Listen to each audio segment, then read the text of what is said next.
تاوتوێ بە سپۆنسەری کۆمپانیای دارالمولکی بابان.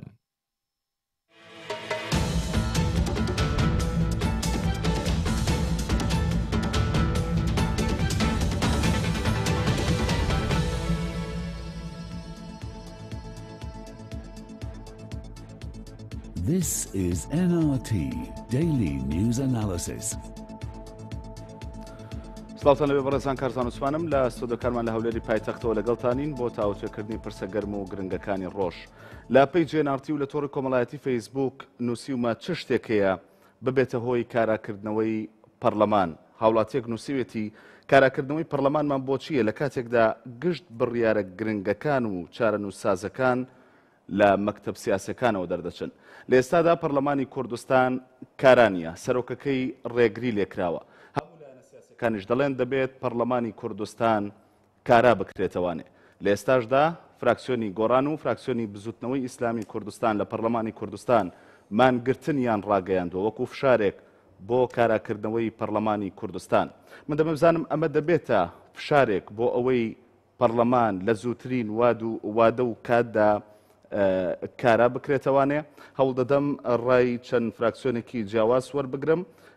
فەرمان ئەزەدین پەرلەمانتاری پێشووی گۆڕان میوانمە بۆ قسەکردن لەسەر بابەتە سوپاس دەکەم. هەروەها بەهار عەبدوڕەحمان پەرلەمانتاری یەکگرتووی ئیسلامی کوردستان سوپاس بۆ ئامادەبوونی جەنابیشتان. لەگەڵ عەباس فەتاح پەرلەمانتاری یەکێتی نیشتیمانی کوردستان سوپاس بۆ ئێوەش بەڕێزان. وەکو هەمیشە ئێوەش دەرفەتان هەیە لە تۆڕی کۆمەڵایەتی فەیسبوک و لە پەیجی NRT پرسیارەکانی خۆتان بە کۆمنت بۆ من بنووسن تاوەکو هەوڵ بدەم لێرە زۆرترین وەڵامتان بۆ وەربگرمەوە. کاک فەرمان مانگرتن دەبێتە فشارێک بۆ ئەوەی پەرلەمان کارا بکرێتەوە؟ بەڵێ سەرەتا لە ڕۆژی یادەکانی ڕاپەڕین سڵاو و ڕێز بۆ هەموو خەڵکی کوردستان و هەروە سڵاو و ڕێز بۆ ئەو خوشک و برا پەرلەمانتارین لە فراکسیۆنی گۆڕان کە ئێستا لە پەرلەمان مانیان گرتووە هەروە فراکسیۆنی بزوتنەوەی ئیسلامی. دیارە سەرەتا ئەگەر بمانەوێ ئەو هۆکارانەی کە بوونەتە هۆی پەخستنی پەرلەمان دەبی ئەو هۆکاران نەبێن جا ئەو کاتە پەرلەمان کارە دەکرێتەوە. بەڵام مانگرتنی پەرلەمانتارانی فراکسیۆنی بزوتنەوەی گۆڕان و هەروە بزوتنەوەی ئیسلامی لە پەرلەمانی کوردستان فشارەکە بۆ سەر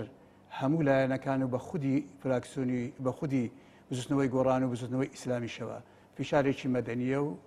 وەک داهێنانێکە لە پەرلەمانمانیان گرتیە بۆ ئەوەی دەسەڵات بە خۆدا بستەوە. هەرچەندە دەسەڵاتی کوردی یعنی ئەوەی کەوانێ ئەو کاریگەریەدا بنێ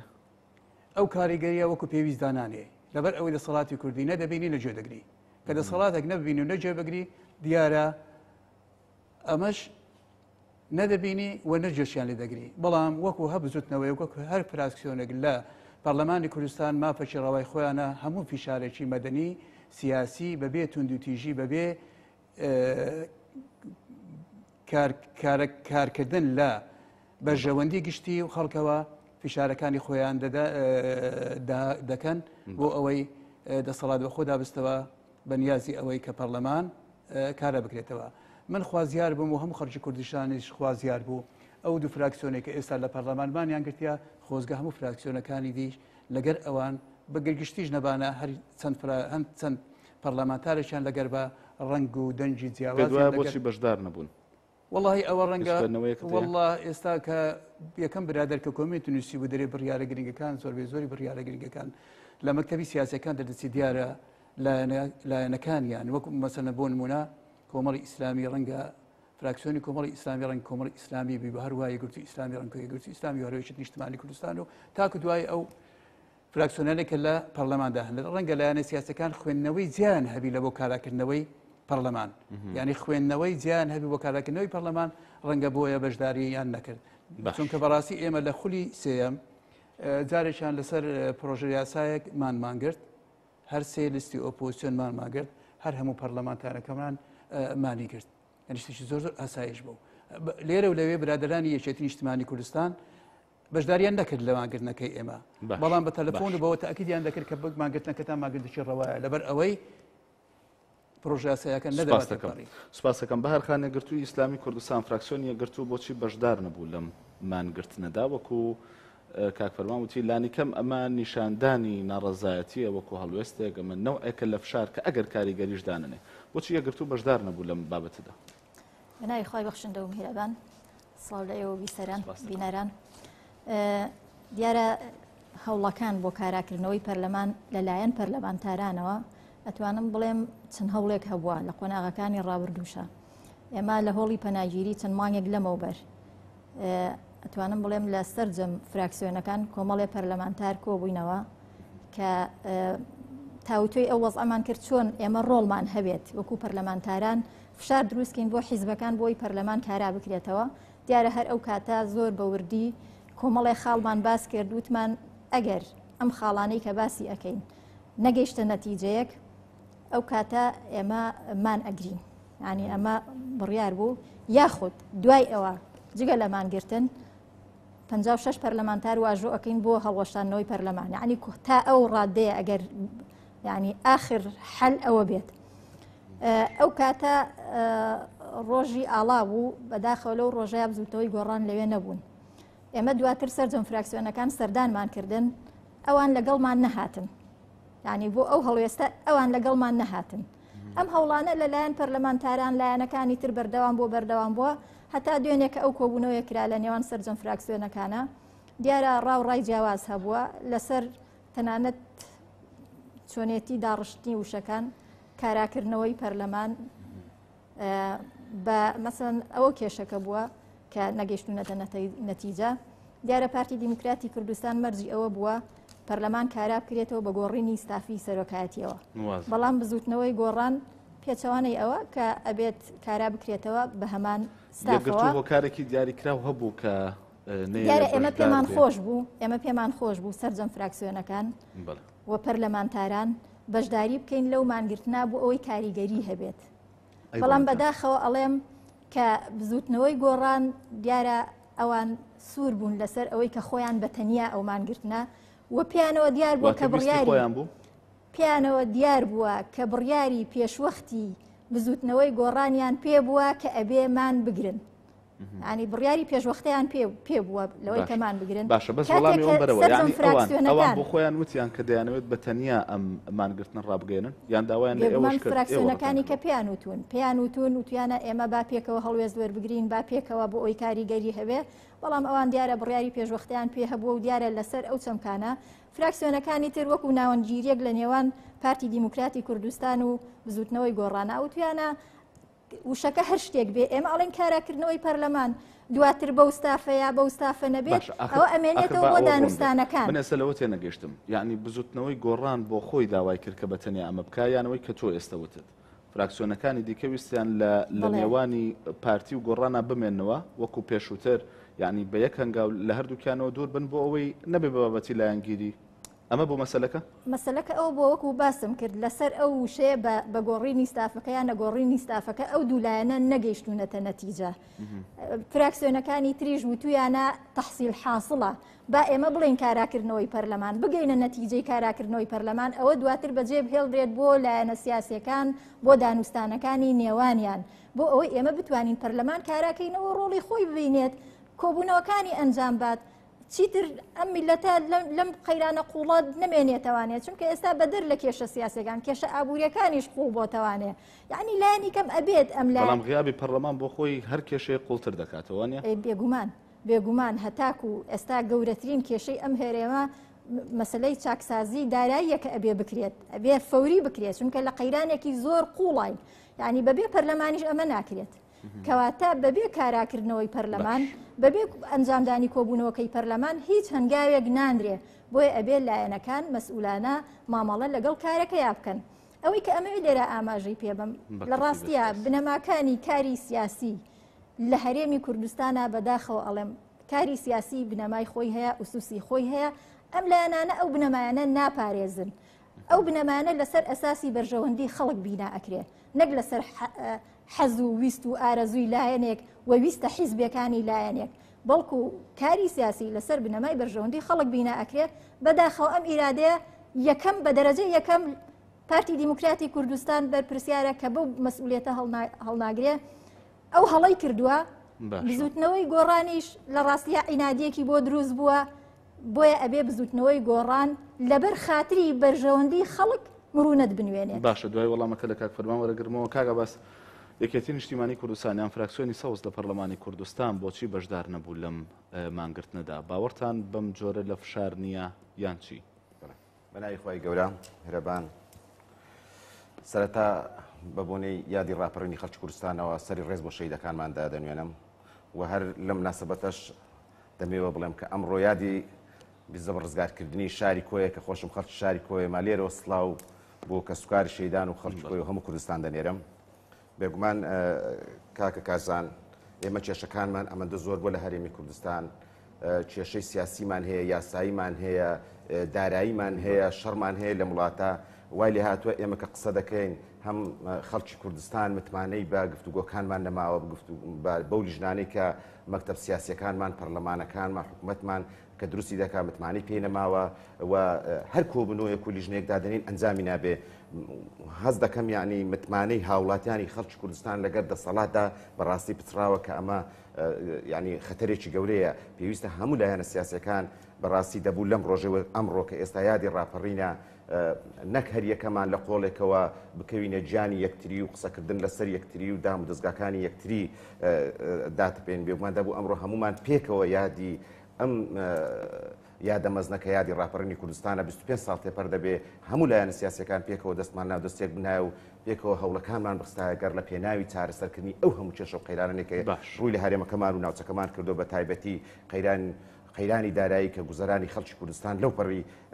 ناومێدیە کە خەڵک ئێستا کە لە خوارەوە وەزعی زۆر خراپە لەبەر چش لەبەرەوەی کە نیموچەکە کە کەمترە کە چارەگە موچەشە دەتوان برین بۆ هەندێک خەڵکی کوردستان ئەویشان لە کاتەکەی خۆی کە بەڵێن بە خەڵکی کوردستان گرفتەکانەوەیە کە پەرلەمان لە ئێستادا کارانی ئەگەر پەرلەمان کارا بۆە ڕەنگە ئێوە بۆ نمونە لە ڕێگەی لیژنەکانتانەوە لە ڕێگەی بانکێشتی وەزیرەکانەوە بتانتوانێت لە ڕێگەی بانکێشتی حکوومەتەوە ئەم بابەتانە تاوتوێ بکەن وانە باشە مەسلەی کاراکردنەوە دەڵێ ئێمەمان دەگرین فراکسیۆنی بزوتنەوەی ئیسلامیش لە پاڵیاندا یەکێتی بۆ بەشدار نییە پێی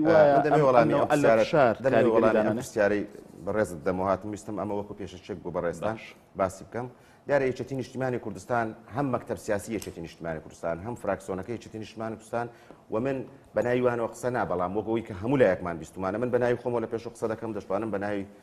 فراکسیۆنەکەشمانەوە قسە بکەن. ئێمە هەموو کاتەکان لەگەر ئەوەی گەڕانەوەی سەرۆکی پەرلەمان گەڕانەوەی شەرعیەتی قانونە بەڕاستی بۆ پەرلەمانی کوردستان ئەگەر سەرۆکی پەرلەمان نەگەڕێتەوە و هەمومان پێکەوە کۆبنەوە نەکەین لە کۆبنەوەکەش باز لەم گیر و گرفت و کێشان و بارودۆخانی ئەمڕۆی خەڵکی کوردستان نەکەین. من کازم با ئەمە لە سایتەکەی ئێوە بڵاو کراوەتەوە من 10 ڕۆژ پێش ئەوەی کە ئەم بارودۆخە لە نێو ئەندامانی پەرلەمان ئەم قسانە دروست بێت کە کۆبنەوەی بکەینمان بگرین لە پەیجەکەتان دەتوانن چەند ڕۆژێک ینی 10 ڕۆژ پێشەوەی ئەم دەنگ و باسە بێ. من خۆم یەک لەوانم نامێکم لە پەیجەکەی خۆم ئاراستەی سەرجەم ئەن خوشکوبرایانم لە پەرلەمانی کوردستان کردووە با هەمومان پێکەوە کۆبینەوە و سەرۆکی پەرلەمانیش پێکەوە بڕۆینەوە بۆ هەولێر و بۆ پەرلەمانی کوردستان. من پێم وانە جارێشتر ڕێمان لێ بگرنەوە ئەگەر ڕێمان لێگرتەوە ئەو کاتە ینی پێم وایە دەبێ هەمومان بە یەک مووقیف وەڵامی ئەو لایەنانە یان ئەو کەسانە بدەینەوە کە ڕێگریمان لێ دەکات هەرچەندە بەداخەوە کەس وەڵامی ئەو نامەی منی نەدایەوە لە ئەندامانی پەرلەمان بە فراکسیۆنەکەی خۆشمەوە ینی ڕاستی بکە. ئێمە وەکو فراکسیۆن زۆر لەگەر ئەومانگرتنە بووین زۆر ینی پشتیوان و هاوکار بوون کە هەفتەی ڕابردوو دووشەمەکەی کۆبنەوەمان کرد لەسەر دوو خاڵش لەگەر هەر چوار لایەنەکە بەڵام برین برادرانی فراکسیۆنی زەرد لە کۆبنەوە بوون ئامادەی کۆبنەوەکە نەبوون لەسەر دوو خاڵش ڕێککەوتین کە دەست بەمانگرتنەکە بکەین و هەموو لایەکمان پێکەوە وان وەڵامیان جوابیان نارگوتیان ئێمەش دێن بەشداریتان دەکەین بۆی ئێمەش لەگەرتان دەبین باشە بەڵام دوایان خست بۆ ئەمڕۆی ئەو دوێنەی کۆبنەوەکە لە دوێنێ کۆبنەوەکە من هەموو لایەکمان باش ئەم واقعی هەرێمی کوردستان دەزانین باش دەزانین ڕێگریکردن لە سەرۆکی پەرلەمانی کوردستان ڕێگریکردنە لە یاسا ڕاگرتن و پەکخستنی یاسادانان و چاودێریکردنە لەم هەرێمی کوردستان و هەمومان باش دەزانین ئەم لایەنەی کە ڕێگری کردووە خۆی دانی بەم هەڵەیە داناوە کە هەڵەکراوە. باشە بەس وەڵامی ئەوم دەست نەکەوت کە بۆچی ئێوە بەشدار نەبوون من بە وازەحی ئەم وەڵام باشە ئەم وازەحە ئەوەشت بە وەڵامەکەت بەڕوونی دەدەمەوە بۆی هاوڵاتیانیش دیارە لە کۆبنەوەکە وەکو بەهارخانیش کە باسی ئەمەی کرد لە کۆبنەوەکە گفتوگۆیەکە زۆر چڕوپڕ بووە پارتی لە دۆڵێکەوە بووە و گۆڕان لە دۆڵێکەوە بووە هەر یەکە بە ئاوازی ئەم دێڕەی خوێندووە کە خۆی دەیەوێ ئێمە وەکو یەکێتی نیشتیمانی کوردستان هەموو خەڵکی کوردستان باش دەزانێ ئێمە خوێنمان بەخشووە لە پێناوی ڕزگارکردنی خەڵکی کوردستان لە شەڕی ناوخۆشە بەڕاستی ئازاری زۆرمان کێشاوە و لە پارێزگارکردنی خەڵکی کوردستانیش خوێنمان زۆر ڕشتووە نامانەوێت ئەمڕۆ جارێشتر ببینە هۆکارێک بۆ لایەنگریکردنی لایەنێک لە لایەنەکان لە پێناو لەتکردنی کوردستان یان دروستبوون و گەورەبوونەوەی قەیرانەکان بێگومان پێویستە پارتی دموکراتستان چۆن دانی باڵەکەی دانە لە بینی خراپ و خراپترین خراپ مەڵبژاردووە پێویستە ئێستا بیر لەوە بکات و ئەم خراپە نێلێ و برایانی بزوتنەوەی گۆڕانیشمان پێویستە لەسەر ینی هەندێک وشە ئێمە کە دەرێن خۆی هەموو جیاوازەکە لە بینەوە بووە کاراکردنەوەی پەرلەمان وەوان دەرێن بە کاراکردنەوەی پەرلەمان بەم ستافەی کە هەبووە خۆی وشەی ئەم ستافەی هەبووە ئێمە کە دەرێن کاراکردنەوەی پەرلەمان کۆنابێتەوە بە بێ سەرۆکی پەرلەمان و جێگری پەرلەمان و ئەم سکرتێ پەرلەمانی کە ئێستا هەیە یعنی خۆی کاراکردنەوەی پەرلەمان مانای دەست بەکاربوونەوەی ئەم بەڕێزانە و کەسیش ناتوانێت سەرۆکی پەرلەمان لابدا تا خۆی ئیسقالە نەدا ئەمە بێ پێڕەوی ناو خۆیە کەواتە ناتوانێت کاراکردنەوەی پەرلەمان وشەیەکی هەم گشتگیرە هەم بریندارکەر نییە بەرامبەر هەر بەرامبەرێک بەڵام تۆ بۆ ئەوەی بتەوێت بە بەرامبەرەکەت برێ من ئەمەم لە تۆ دەوێت ئەمەش لەسەر دەسەپێنم ئەمە دەکات لایەنگری بۆ هەر لایەنێ بکەیت و پێشم وایە کەسمان و خەڵکی کوردستانیش ینی فراکسیۆنی یەکێتی بە دیاریکراوی لە پای ئەو دەنگۆیانەی کە هەن لەسەر لە نزیک بوونەوە یەکێتی نیشتیمانی کوردستان و پارتی دیموکراتی کوردستان نەوەیەک لە خاترگیری نەبوو بۆ پارتی بەوەی کە نەیویست بەشدار بێت لە مانگرتنێکی ئاوهادا وەڵاهی کاکارزان من وەخ خۆم قسە لەگەر دەکەم لە هەموو ژیانم هاتبێتم بۆ بەرنامێکی گەری کوردستان نەپرسم بە یەک سەرکردایەتی نە بە یەک کادر نە بە یەک مەکتەبی سیاسی نە بە سۆرۆکی فراکسیۆنەکەشم نەکردووە و لە هیچ کاتێکش کە لە بەرنامەکە چوو بێتمە دەرێ هەر جۆرە قسەیەکم کردبێ کەسێک نەبووە تەلەفۆنە بکات برێ نەدەبوو ئەم شێت بگوتان ئەمە بۆ ڕێی یەکێتی نیشتیمانی کوردستان ئەمە بۆ ڕێی یەکێتی نیشتیمانی کوردستان و نازانم کام نزیک بوونەوەی یەکێتی نیشتیمانی کوردستان لە پارتی نازانم کام نزیک بوونەوە ئەگەر یەکێتی نیشتیمانی کوردستان بیویستە نزیک بووایەوە لە پارتی دیموکراتی کوردستان هەر لە سەرەتای پێکەنانی کابینەکەوە پارتی یەکەمین کە ساوتە لای یەکێتی نیشتیمانی کوردستان و یەکێتی نیشتیمانی کوردستانیش تەسێ لە پێناوی خەڵکی کوردستان داوە خۆی بەهێزێکی زۆر بەهێز خزمەتکاری خەڵکی کوردستان دەزانێت دەیتوانی ئەگەر بیویستە ئەو کاتە نەیهێشتا لایەنەکان بێنە ناو لایەنەکە و هەردوو لا چاپیان بێنە کە ئەو کاتە زۆر ئاساییتر و ئاسانتر بوو بەڵام یەکێتی یەک لەو کەسانە بووە کە داواکاریەکەی ئەوە بووە کە دەبێت حکومەتێکی بنکە فراوان بێ بۆی هەمومان پێکەوە ئەم بارودۆخەی هەرێمی کوردستان تەبڕێن بۆیە بە هیچ شێوەیەک نەیەکێتی لە گۆڕان نزیک بۆتەوە نە لە پارتی نزیک بۆتەوە نە لێ گۆڕان دوورە نە لە پارتیش دوورە ئێمە ئەو هێزەینەکە هەوڵی چارەسەرکردنی کێشەکانە دەین و بەردەوامیش دەبین و ماندیش نابین لە چارەسەرکردنی ئەو کێشانە هەم بە فراکسیۆنەکەمان و هەم بە مەکتەبی سیاسی و نەدەبینە پاشکۆی هیچ لایەنێک و نە پێویستمان بۆی هیچ کەسێک بێتە پاشکۆمان پێویستمان هەمومان خزمەتکاری خەڵکی کوردستان زۆر سپاس دەکەم کاک فەرمان بۆچی بزوتنەوەی گۆڕان لەو کۆبوونەوەیدا یعنی ئەوەندە جەختیان کردوتەوە لەسەر ئەو بابەتە ینی لەسەر مەسەلەوەی کارا بکرێتەوە یان کارا بکرێتەوە بەم ستافەی کە هەبووە یان ستافی پێشووتری خۆی کاکارزان بەڕاستی هەندێک گوشە بەکار ئەکە لە ئینکاری ئەوە وەکو بەهەرخان و ئەو شارێکە بەکار دێنێن وشەکان نەمەنتەقی تێدا نەهێت لایەنێکە زوڵمی لێکراوە لایەنێکە سەرۆک پەرلەمانەکەی بەهێزی چەکدار و سەربازی ڕێگای پێ نەدراتەوە بێتەوە پایتەختی کوردستان کە مافی هەموو هاوڵاتیەکە کە سەردانی هەر شارێک بە لە هەرێمی کوردستان و هەموو هاوڵاتیانی کە لە پەناهەندەشت و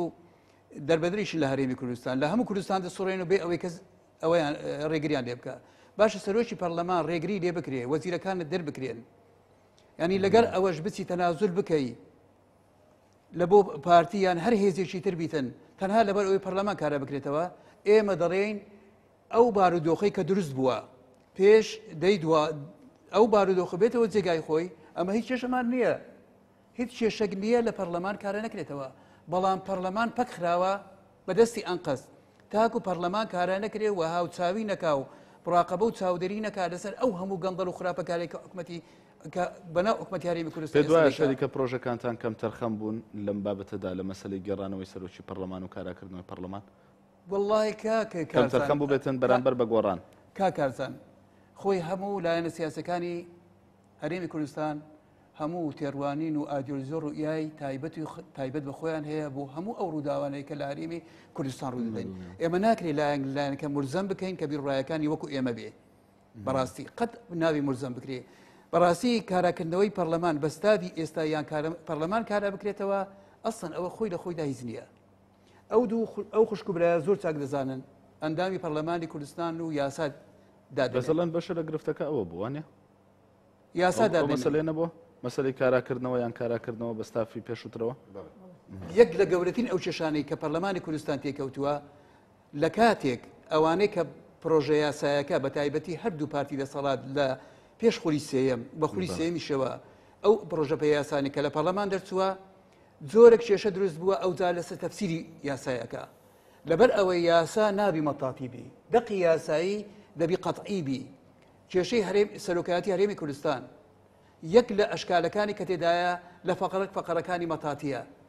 ئەوە دروست دەکا کارا بکرێتەوە یان کارا نەکرێتەوە یاسا بۆ ڕێکەوتنێکە لە بینی فراکسیۆنەکانە گفتوگۆی لە زێران بۆ یاسا هەر کاتێ بۆ یاسا و کاتە یاسای سەرۆکایەتی ژمارە 90 مەبەستم ئەو چەمکەیە مەسەلەی کاراکردنەوە و کارا نەکردنەوە ئەوە شتێکی ترەیانی بەڵێ قوسێکم بۆ کاک فەرمان بدەیە وەڵا یەک قوس کاک فەرمان وەڵا یاسای سەرۆکایەتی هەرێم یاسای بابرێم نەک سەرۆکایەتی هەرێم یاسای ژمارە 90 بۆ مەبەستەوە بوو درێژکردنەوەی ویلایەتەکە مەبەستەوە بوو کە دوولانەکە وەڵاهی بچووکترین بەتاتێتی تێدانە وڵای زۆر ڕوون و ئاشکرایە ئەو نابرای بەڕێزم بنەمای ئەو یاسایە یاسای سەرۆکایەتی هەرێم کە ئێستا لە هەرێمی کوردستاندا هەیە کام چۆن ئەتوو وەلەو ئەم مناقەشەکمان یا سەرۆکاتی هەرێم نیە بەڕاستی بەشێکە لەم کێشانە خۆی هەموو کێشەکانی هەرێمی کوردستان کێشەی سەرۆکایەتی هەرێمی کوردستانە بە کێشەی پەرلەمانیشەوە لەبەر ئەوەی ئەو ئیمتدادی ئەو کێشە بوو باشە ئەم بارخان بەستی ئەوە بوو کە ئەگەر ئەو یاسایە گرفتێکی ئەوەی هەبوو بێت تەفسیراتی هەبوو بێ بەڵام خۆ ئەمەی ئێستا ڕوئەدامە یاسا نیە منەوەکە لە ڕێکەوتن ئەمان دەڵێن دەبێ بە کاراکردنەوەی پەرلەمان بێ ئێوە دەڵێن نەخێر دەبێت کاراکردنەوەی پەرلەمان بێ بە ستافی پێشووترەوە کاکەزن دەستی ئەو ستافە ئەم لەو بەڕێزە مووقفی بازەوە زانی مووقفەکەی بەڵام ئەمن پرسیار دەکەم لە هەموو خەڵکی کوردستان ئەو ستافەی پەرلەمان نازانیان بەهارخانیشەوە ئەوەکانی خەڵکی کوردستان ئەو ستافەی کەس ئەو ستافەی کە ئێستا پەرلەمان ڕێگری دەکراوە پەرلەمان پەخرایە ئەمن پرسیار دەکەم لەو دوو بەڕێزەی کە ئەندامی پەرلەمانن چ یاسایەکی کردی ئەو سەرۆک پەرلەمانە کە پەرلەمان بەو دەردە بگا تەنها ویستیتی سەرۆکایەتی پەرلەمان ویستیتی پرۆژە یاسایەکە وەکو ئەو هەموو پرۆژە یاسایەکی ئاساییتر پرۆژە یاسای سەرۆکایەتی هەرێمی کوردستان با لە پەرلەمان مناقەشە بکرێ کاکە با پەرلەمانتار دەنجی لۆ نەدەن خۆ ئەتوو کەتاوتیۆکرا لە پەرلەمان و کاتی دەنگدان با کەس دەنجی لۆدا پرۆژە یاساکە خۆی لە خۆیدا ناسێتە واری جێبەجێکردن پرۆژە یاسایەکە دەبی گۆڕانکاری بەسەردابێ بەڵام پرۆژە یاسایەکە نەگەشتە ئەو قۆناغە دوو کۆدەدا بەسەرداکرا کۆدیدا بەسەر پەرلەمان و بەسەر حکومەتی هەرێمی کوردستان داکرا خۆی نەئینادی گۆڕان و نەهیچیش باشە تۆ لە سەرەتاتا ئاماژت بۆ کردیانی وتت هیوات خواست کە فراکسیۆنەکانی دیکەش بەشدار بوون لە مانگرتنەوە بەڵام بارخان وتی ویستێکە بۆ لەلایەن فراکسیۆنی گۆڕانەوە بۆی کە بۆ خۆیان بە تەنها ئەم مانگرتنی ئەلام بکەن من لەو قەنەعەتەدانی بە ویستەکە بیتن لەبەر ئەوەی فراکسیۆنی گۆڕان جوانە بە فراکسیۆنەکانی ترەوە فراکسیۆنەکانی تریش بە فراکسیۆنی گۆڕانەوە جوانن بەڵام بە فراکسیۆنی پارتیشەوە بە پارتیشەوە پارتیش ئەمە پارتی بە دژمنی خۆمان نازانین بەڵام پارتی هەر یەکێک لە ئاوازی میلێنەدا دژمنی پارتیە پارتی هێزێکی سیاسی بوونی هەیە و دێرینە لەسەر ئەرزی واقع لە کوردستان یعنی ئەمە ناتوانین ئینکاری وجودی پارتی بکەین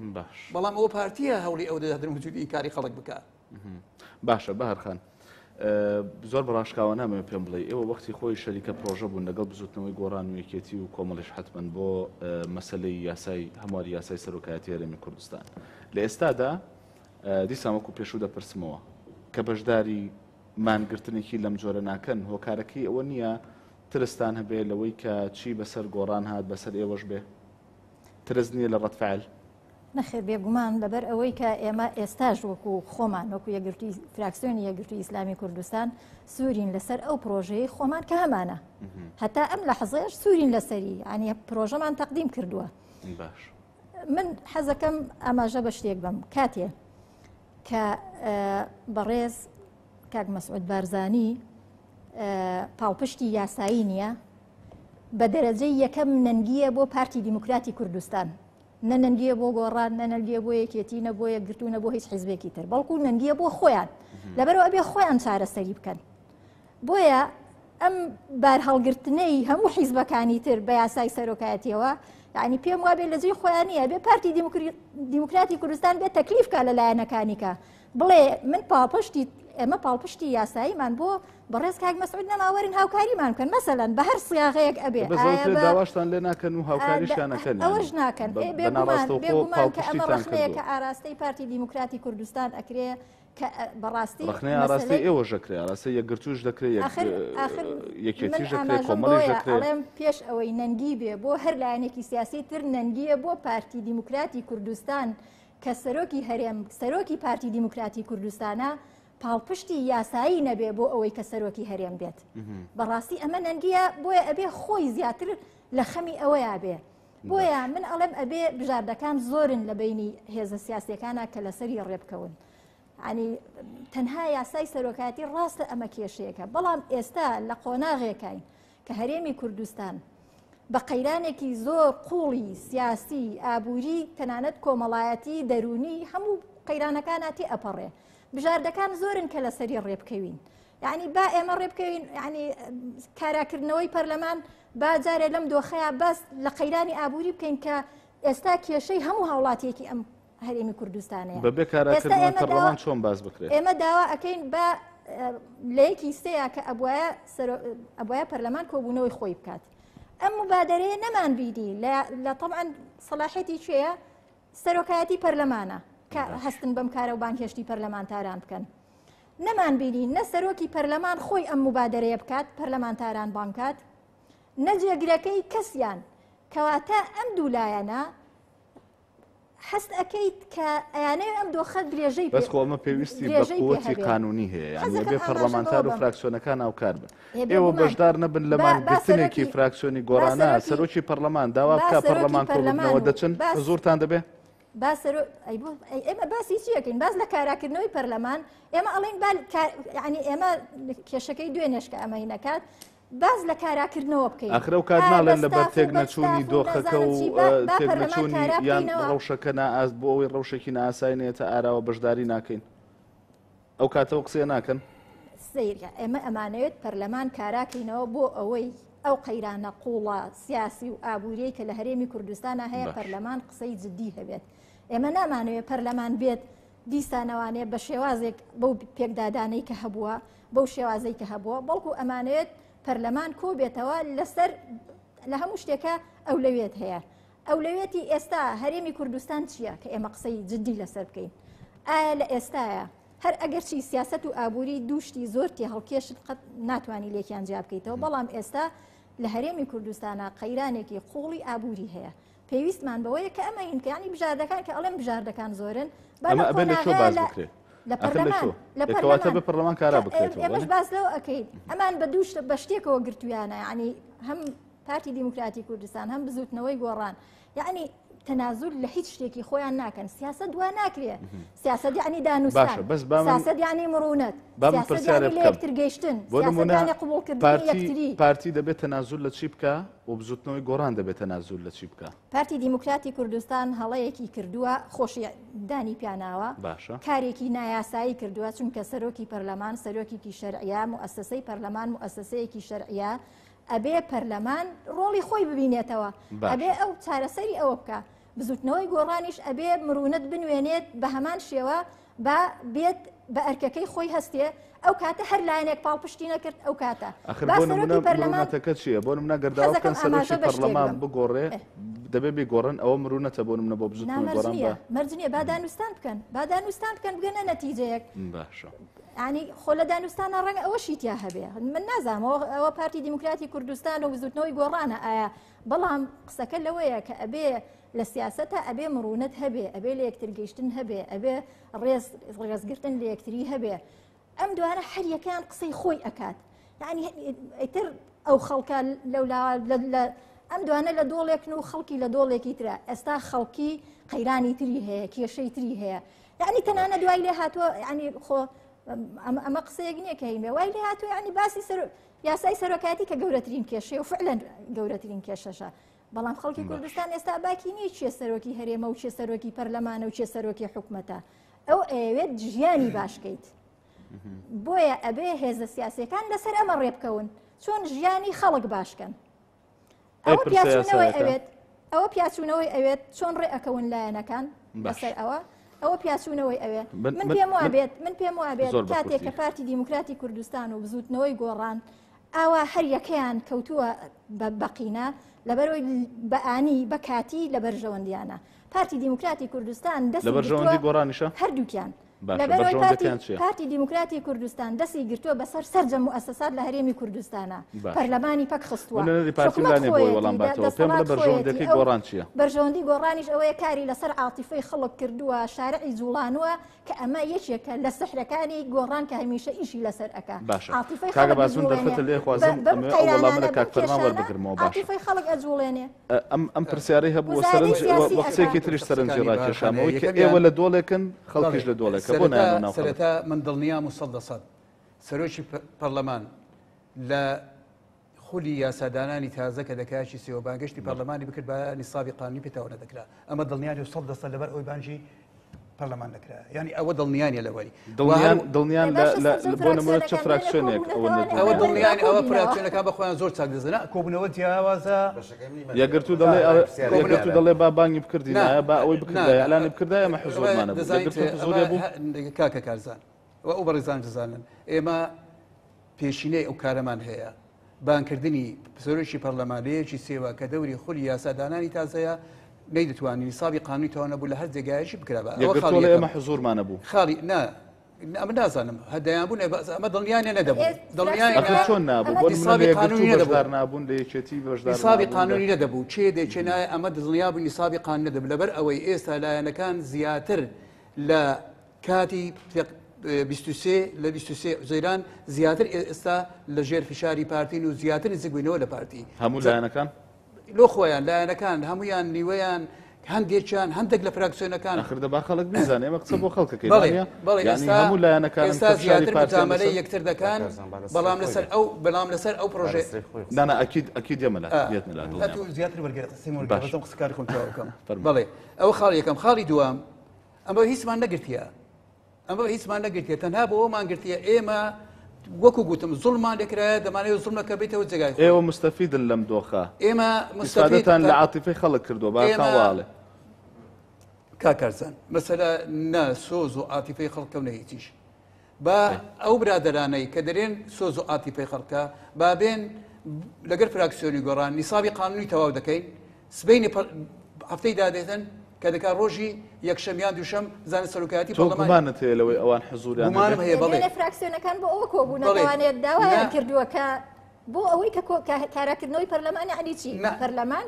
ئەوە بۆ شێوە نابیتن با فراکسیۆنەکان هەر پەیماناوێک ئەوانەیە جگە لە پارتی لە بینی خۆیان بستنی نیسابی قانونی تەواو دەکەن بزان ڕۆژ دووشەم سەرۆکایەتی پەرلەمان باگەشتی پەرلەمان دەکەن کۆبوون دەکەن گۆڕان داوای ڕێکەوتنێکی لەو جۆرەی کردووە داوای نەکردووە بەڵام ئەوە ناکرێت پێویستی بە ڕێکردن ئەندامی پەرلەمان کە سەرۆکی پەرلەمان دەکات ئەگەر ئەو وا دەزانی سەرۆکی پەرلەمان پەک خراوە و سەرۆکی پەرلەمان غەدی لێکراوە کە ڕێگای نەدراوە بەهێز سەربازی ڕێگای گیراوە هەموو فراکسیۆنەکان لە ملزەمن جگە لە پارتی ملزەمن بەوەی کە پەرلەمان کارە بکەنەوە هەمویان بێنەوە هۆری پەرلەمان دابنیشن لە هەولێر بی لە سلەیمانی بی لە هەر شوێنێک لە شوێنەکانی کوردستان دەکرێت کۆبوونەوەی پەرلەمان گومانت هەیە کە نەیەن یعنی جگە لە پارتی فراکسیۆنەکانی تریش نەیەن شاری پارتی دڵنیایی بەبێ ینی بە دڵنیاییەوە ئەوانە نایەن بەدڵنیایی هیچ مەزاری تێدا نییە وەکو ئەگەرێک کاگە باس ئەگەر سەرۆکی پەرلەمان یان سەرۆکایەتی پەرلەمانی کوردستان داوای دانیشتن بکات فراکسیۆنی یەکێتی حزوری دەبێ وڵا کاکە فەرمان زۆر بە دڵنیاییەوە ئیتر ئەو دەویست ئێمە هەمومان بچین بۆیان ئیمزا بکەین و برین کاکە بەزێن گۆرم کۆبنەوەمان بۆ بکەن و ئێمە پارتی خوا حافیزی بێوەرن ئێمە پێ کۆبنەوە دەکەین ئەمە وا دەکات ئێمە ئەگەر ئیمزا بکەین و دڵنیایی بدەینە سەرۆکی پەرلەمان بەڵام سەرۆکی پەرلەمان با بانگەوازی خۆی بکە با خۆشی سواری سێرە ببێت هەمووشمان زۆرمان لە مەتقەی سلێمانی و ئەو مەتقەی و خۆ ئەو ڕۆژە دێن بۆ ئێرە ئەگەر ڕێنێ لە پێم کۆبنەوە دەکەین بابا لە پێم کۆبنەوە دەکەین خێمە هەرە دێن و لێ کۆبنەوە دەکەین ئەگەر نێش بەڵام تۆ دەبێ بڕیارێکە بدەیت خۆ من نایم لە زیاتی سەرۆکایەتی پەرلەمان بنووسم وەڵڵاهی ئەتوو بەس برێ کۆبنەوە دەکەم ئەمن دێم دەیکەم ئەمن ئەندامی پەرلەمانم بڕیار لەگەڵ خۆمە و پێم وایە نەک وەک فراکسیۆنی خۆمان لەوانەیە وەک فراکسیۆن بەگشتی بێن لەوانەیە ئەگەر هەندێک لە فراکسیۆنەکە بێن پێم وانەیە لێرانە ڕێگریەک لە هیچ دایەکمانە بێن بەشداری شەڕێک و بەڵام ئێمە من بەبەستەکە ئەوەیە من نایم کۆبنەوە پەرلەمان لە هەولێرە لە هەولێر کۆبنەوەی خۆمان دەکەین کاک دکتۆر یوسف هەمومان دەزانین ڕێگری لێکراوە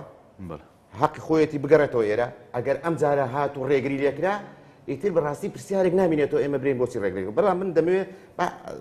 بابەتەکان بەگشتی باسکاتە چییە کاکە منە فراکسیۆنی یەکێتی هەڵوێستی چییە بێ ئەوە لە کات خۆی دەتوانین برێن ئەو کاتە من لە ئێستا هێشتا شتێک نەبووە من ڕێیەکانی فراکسۆنی یەکێتیت پێ برێم ئەگەر بێتەوە و ڕێی لێ بژیرێ و ئێمە بڕیارمان ئەمە لە سیاسەتان نەبووە بەس خۆتە بڕیارەکە ئەگەر قسە بکرێ ینی خۆ لەو ئەمری واقع هیچ نییە وە نیە هیچ دیار نییە مەبەستم قسەکەی کاکە فەرمان بۆیە کۆبنەوە ناکات لە بەرۆی تاکیدە لەوەی کەنی ساختەوە نابێت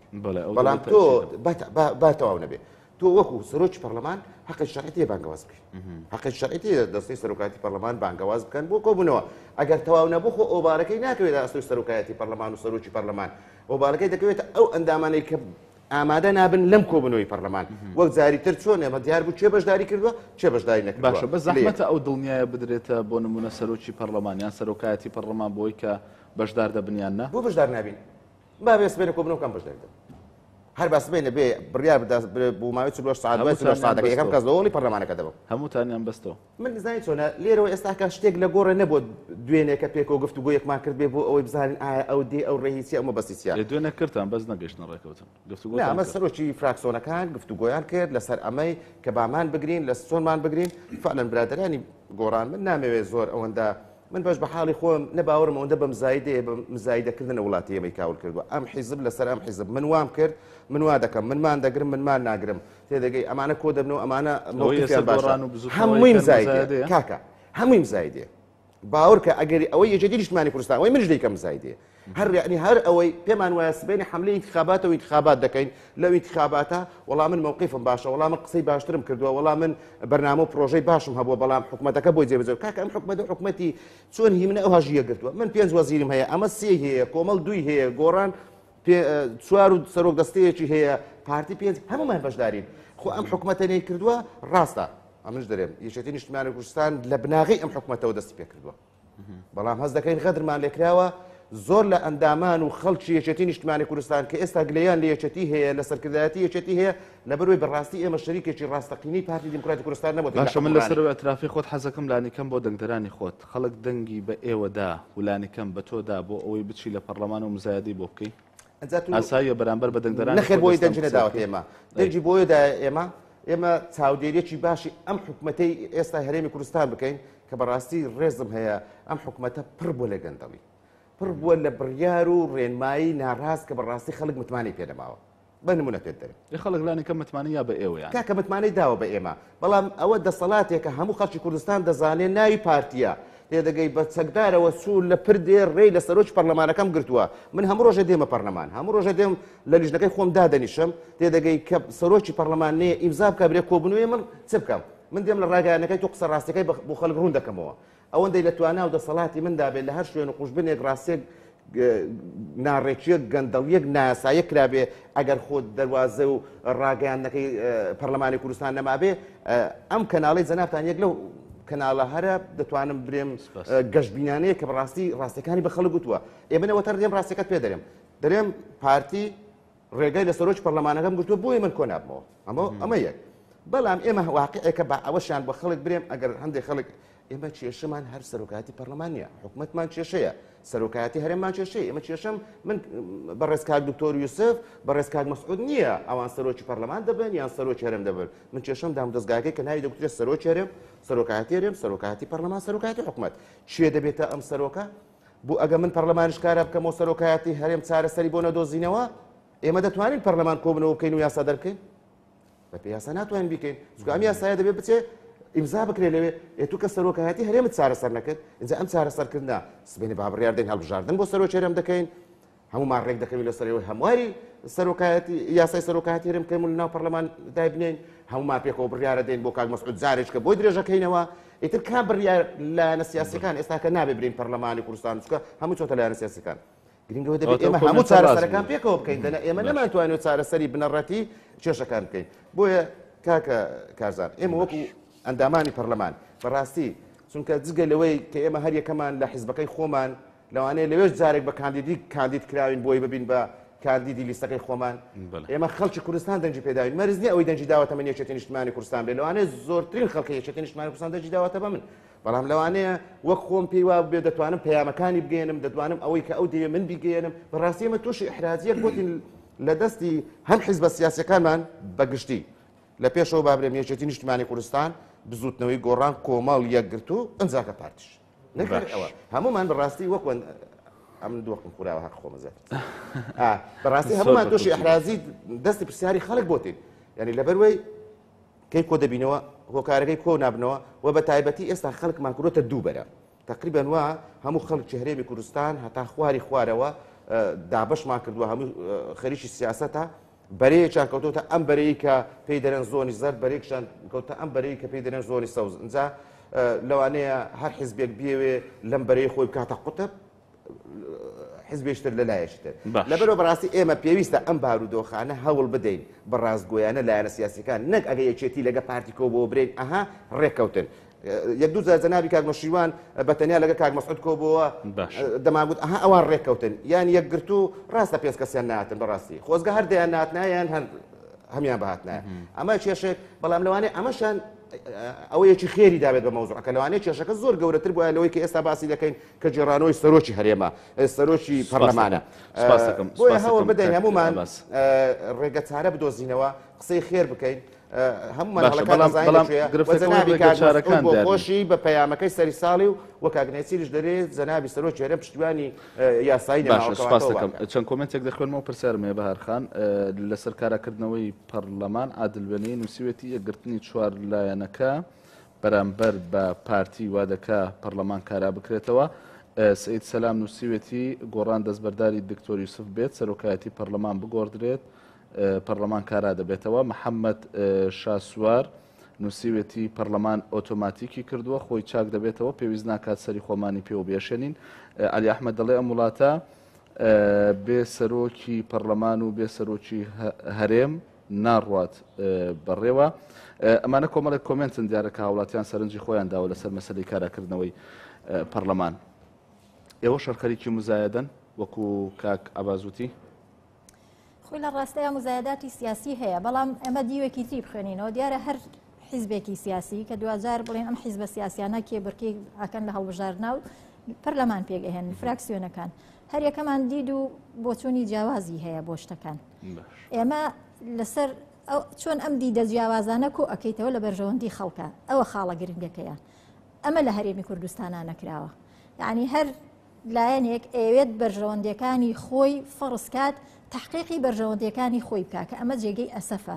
حیزبی سیاسی ئەبێ خزمەتی خەڵک بکە لە خزمەتی خەڵکاوێ بەڵام ئەزمموی حکومڕانی لە هەرێمی کوردستانە بە درێژایی ئەم چەند ساڵە بەو شێوازە هێناوێتی یعنی تقریبان خەریکە بێتە کللتورێک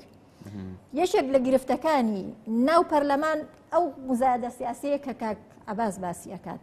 یعنی تەنانەت جاری وا هەبووە پەرلەمانتار بە شێوازی قسەی کردووە ینی وەکو ڕۆژنامە نووسێک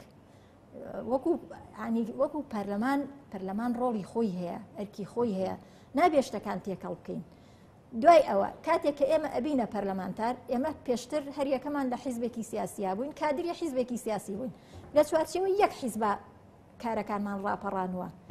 بەڵام کە ئەبیتە پەرلەمانتار ئەبی بە نوێنەری هەموو خەڵک بۆیە ئەبێت ئاستی بیرکردنەوەی تۆ ئاستی هەڵوێستەکانی تۆ لە ئاست گەورەی خەمەکانی خەڵکا بێ لێرەوە ئەڵێن لە یەکتر تێگەیشتن هەبێ یعنی دیدە جیاوازەکان کۆکەینەوە بن ئەوە ئەڵێم ئێمە خۆکە کاتێ دکتۆر یوسف ڕێگری لێکرا کە بێتەوانێ بۆ پەرلەمان لەو کاتەیە ئێمە باسمان لە یاسای سەرۆکاتی هەرێم نەئەکرد باسمان لە پەیڕەوی ناوخۆ ئەکرد کەواتە ینی ئێمە ئەتوانین بەڵام پرسی سەرۆکایەتی بوو بە قەزیان کۆبوونەوەی لایەنە سیاسیەکانی بۆ ئەنجام درا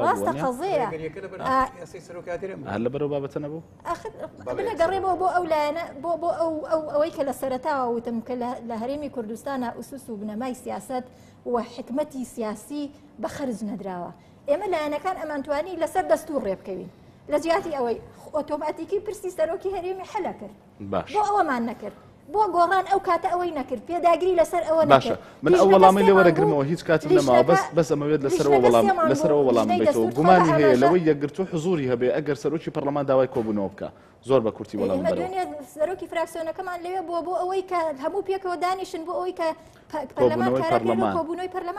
پەرلەمان ئەگەر لە ئێستاە سەرۆکی پەرلەمان داوای کۆبوونەوەی پەرلەمانتاران کا فراکسیۆنی یەکگرتو ئامادە دەبێت من نەمزانی ئەو گومانت بۆچی نیشاندا بەزێسە پرسیارێکی ئاراستە کردی ئەوەی دەستور بەڵێ دەستەی سەرۆکایەتی داوا لە پەرلەمانتاران بکە ئێمە ئامادەین باشە خۆ لە دەستوردا یاسای سەرۆکایەتی هەرێم هەیە لەوێشدا جۆرێک لە جۆرەکان ڕێگری دەکرا کە یاسای سەرۆکایەتی هەرێم بەو شێوەی کە هەرچا لایەن پرۆژه یاساکە دەبات جێگای پرۆژه یاسایەکە لە ناو دەستوری هەرێمی کوردستان بکرێت و بیت بێت دەستور بەڵام ڕێگری دەکرات چونکە لە ئەساسەوە گۆڕینی سیستەمی سیاسی لە هەرێمی کوردستان لە سەرۆکایەتی و پەرلەمانی دیارە لایەنی بەرامبەر کە پارتی دموکراتی کوردستانە دیسا قبوڵی دەکرد ئەو لێژنەی دەستوریەکەدان دەرابوو بە هەمان شێوە تەعتیلی زۆر سپاس بۆ فەرمان عەزەدین پەرلەمانتاری پێشووی بزوتنەوەی گۆڕان سپاس بۆ بەهار عەبدوڕەحمان پەرلەمانتاری یەکگرتووی ئیسلامی کوردستان ڕاست سپاس بۆ عەباس فەتاح پەرلەمانتاری یەکێتی نیشتیمانی کوردستان سوپاسانەکەم کە میوانی تاوتوێ بوون ئازانێ نافتی سپاس بۆ سپاس بۆ کۆمنتەکانتان تا بەرنامێکی دیکار شاد بن.